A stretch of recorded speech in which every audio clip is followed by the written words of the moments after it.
Ama naming nasa langit, salamat po sa iyong walang hanggang pag-ibig at kabutihan na lagi naming nararamdaman. Sa gabing ito, buong puso akong lumalapit sa inyo, nagpapasalamat sa lahat ng biyayang ibinigay ninyo sa akin ngayong araw. Salamat po sa araw na puno ng pag-asa, sa bawat hininga at sa bawat sandali na ginugol ko kasama ang mga mahal ko sa buhay.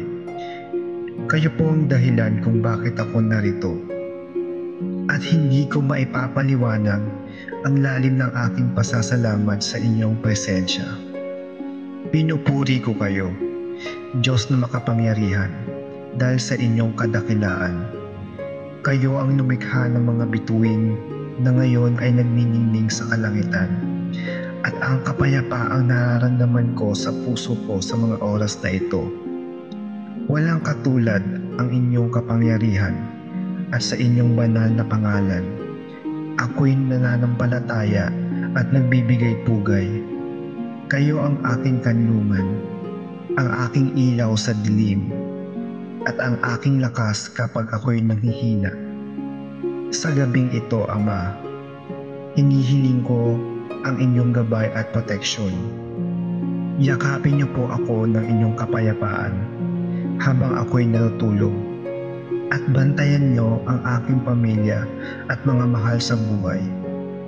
Patawarin niyo po ako sa aking mga pagkukulang ngayong araw, sa mga salitang nasabi ko na hindi sinasadya, sa mga bagay na hindi ko nagawa ng tama, at sa mga pagkakataong hindi ko naipakita ang inyong kabutihan sa iba.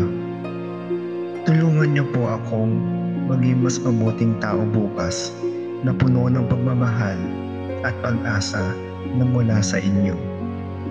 Panginoon, taos puso ko rin pong inilalapit ang mga pangarap ko sa buhay, ang mga plano ko na inaalay ko sa inyo. Alam ko po na ang lahat ay nasa tamang panahon ayon sa inyong kalooban. Kaya't ipinapaubaya ko ang lahat sa inyong mga kamay.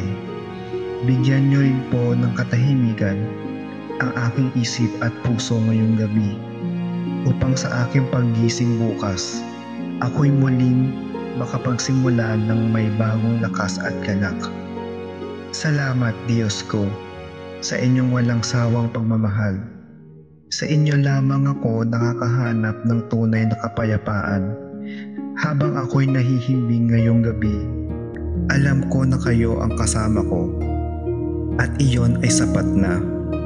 Sa pangalan ni Jesus, ang aking tagapagligtas, ako'y nananalangin. Amen.